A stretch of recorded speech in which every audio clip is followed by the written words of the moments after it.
In arrivo novità importanti per le imprese. Le nuove norme rivoluzionano concetti per lo più legati alla crisi d'impresa come concordato preventivo, fallimento, liquidazione. Con la vecchia legge era il giudice a giudicare le procedure e a decidere. Ora invece con la nuova normativa il suo ruolo sarà quello di vigilare e di lavorare a favore dell'impresa e in stretta collaborazione con imprenditori e professionisti, perché la crisi aziendale dovrà emergere spontaneamente. Con la nuova normativa cambia tutto per le imprese. Cosa cambia per le imprese? Avevamo una vecchia legge fallimentare, era del 1942, per cui era, come posso dire, necessario che si arrivasse ad una riorganizzazione, ad un riordinamento delle norme che riguardano la crisi delle imprese. È uscito questo nuovo codice della crisi, il decreto legislativo 14, il 15 febbraio lo scorso mese, 2019.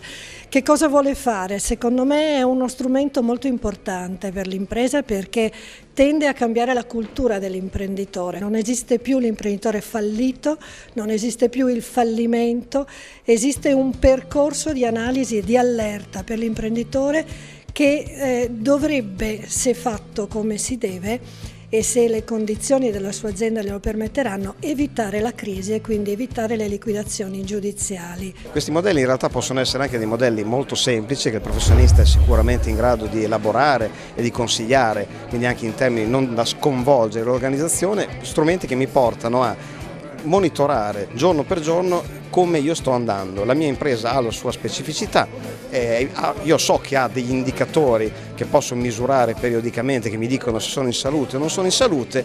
Questi strumenti sicuramente adesso devono, a partire da oggi, devono essere implementati in modo tale da evitare che io col tempo, senza accorgermi, diventi un imprenditore in crisi.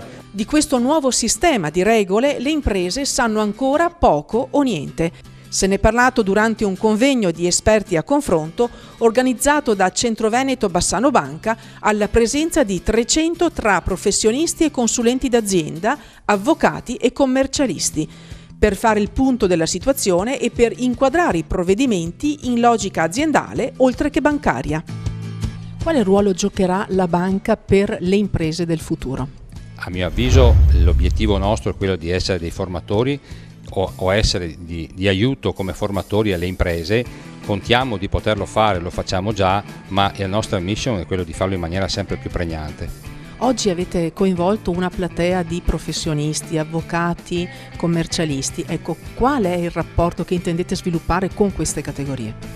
I professionisti secondo noi sono esattamente il trade union o devono essere il trade union fra la banca e le imprese. Attraverso il professionista, la fiducia che il professionista ripone in noi e le imprese nel loro professionista, noi pensiamo che queste sinergie possano essere positive proprio per l'impresa, ma anche per noi, per creare quell'anello, quella catena di anelli che servono perché il gioco sia completo. Il quaderno delle buone pratiche obbligherà l'imprenditore a stendere il proprio budget, a redigere piani strategici e piani prudenziali, anche a stressare le proprie performance in ottica di prevedere possibili criticità. Questo consentirà comportamenti più standardizzati, meno costi, più pianificazione, più controllo. L'apparato formale sarà certo più complesso, ma questo probabilmente consentirà ai tribunali di accompagnare le imprese ad un risanamento in continuità piuttosto che alla liquidazione, come accade ora nel 95% dei casi di concordato preventivo.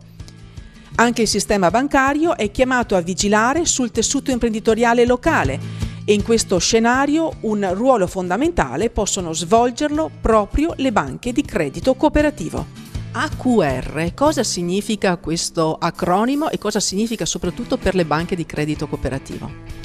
AQR è l'acronimo che sta per Asset Quality Review, è un esercizio che la vigilanza europea sul sistema bancario ha introdotto qualche anno fa per andare a verificare la qualità dei crediti delle banche.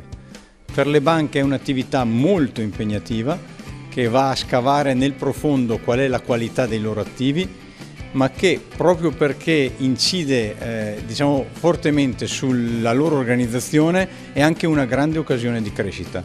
lo è anche per le BCC, che così sono ancor più chiamate a far coincidere le esigenze del territorio con una capacità di servirlo in maniera molto efficace.